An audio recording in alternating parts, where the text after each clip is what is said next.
What is up, everybody? We are back here at King Film Sports, this time for a fantasy football related video. In this one, I'm going to be giving you my 7 top sleeper picks for running backs. And let me know if you guys are into the fantasy football content, because I can do more videos like this, like a full draft board or more sleeper picks for other positions such as receivers, tight ends, or quarterbacks. So let me know about that in the comments down below, and let's get into it. So we all know that running back is the most important position in fantasy football. There's not as much depth as there is at wide receiver because teams can have 3 to 4 wide receivers that they use. So that's over 100 total. But running back, it's more like around 25 to 30 consistent running backs that start for their teams. And if you're handcuffed and have a backup running back, that can be tough. So obviously you're going to have your 2 to 3 starting running backs, but then you want some guys that have upside, potentially some waiver wire pickups after week 1 or week 2. And in this one, we are going to be exploring some of those options. So number 1 here, we got Damien Pierce. He's a power running back whose tape out of Florida resembles someone like Derrick Henry or Marshawn Lynch. The Texans have a weak running back room comprised of Marlon Mack and Rex Burkhead, who Pierce could easily beat out by the first couple of weeks in the season. Pierce had a very impressive debut in the preseason and has caught Texans coach Lovie Smith's attention very early on in camp. And though the Texans may be one of the league's worst teams, getting a starting running back on a team is very valuable. And with Pierce's stature, he will certainly dominate in the red zone and be a bell cow in goal line situations. So definitely think of Damien Pierce late in your draft. Next, we got somewhat of a household name. We got Raheem Mostert. Mostert was a great piece in San Francisco, the only issue being his health. Mostert had major injuries holding him out for the majority of the year in 4 out of his 5 seasons with the Niners. But his lone fully healthy season in San Francisco, he compiled nearly 800 rushing yards on less than 140 carries for an average of 5.6 yards per carry. He had 8 touchdowns on the ground and an additional 180 yards and 2 receiving touchdowns that year. And everyone remembers his incredible 220-yard and 4 touchdown performance against the Packers in the 2019 NFC title game. Miami's running back room is very deep this year with other names such as Sony Michel, Myles Gaskin, and Chase Edmonds.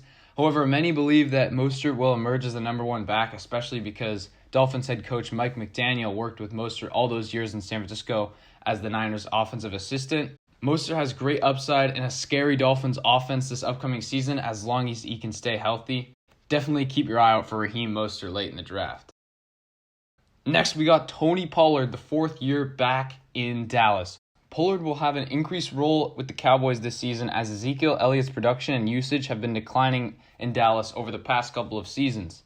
Pollard averaged over a yard per carry better than Elliott, and his 5.5 yards per carry were actually second best in the league last year. And he also had 700 total on the ground, and his totals have increased every year since he's been in the league.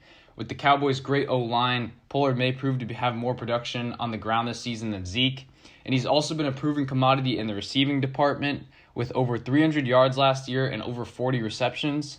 In addition to being a 3rd down back this year for the Cowboys, Pollard may become a fringe wide receiver 3 or 4 in some situations in Dallas this year because of the lack of receiver depth and injuries.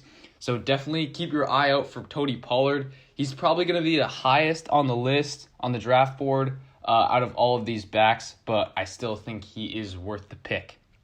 Next, we got a rookie, Kenneth Walker III. Walker was a beast in college last year from Michigan State with over 1,600 yards and 18 total touchdowns. He goes into a situation in Seattle that reeks of opportunity with a rebuilding roster. The current starter on the depth chart is Rashad Penny, a back who has struggled to gain traction with the Seahawks in his last 4 seasons.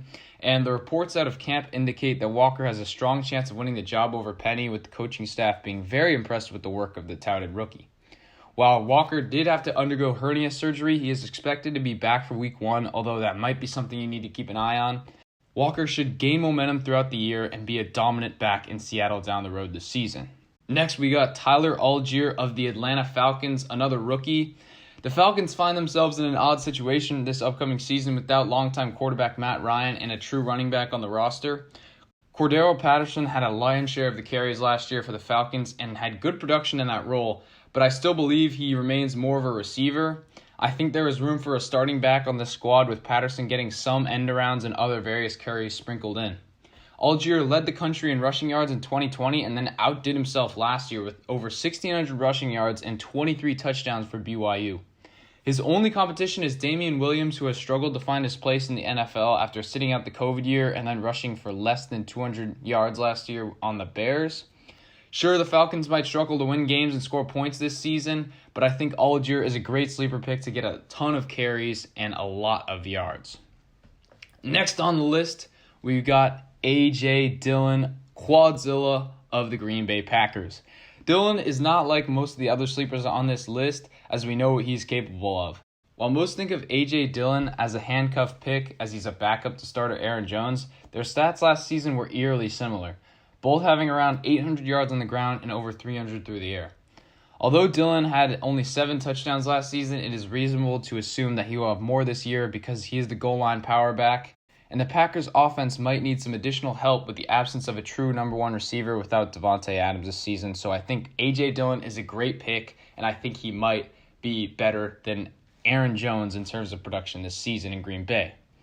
Next and last on the list, we've got James Cook of the Buffalo Bills. You may recognize the name because his older brother is star Vikings running back Dalvin Cook.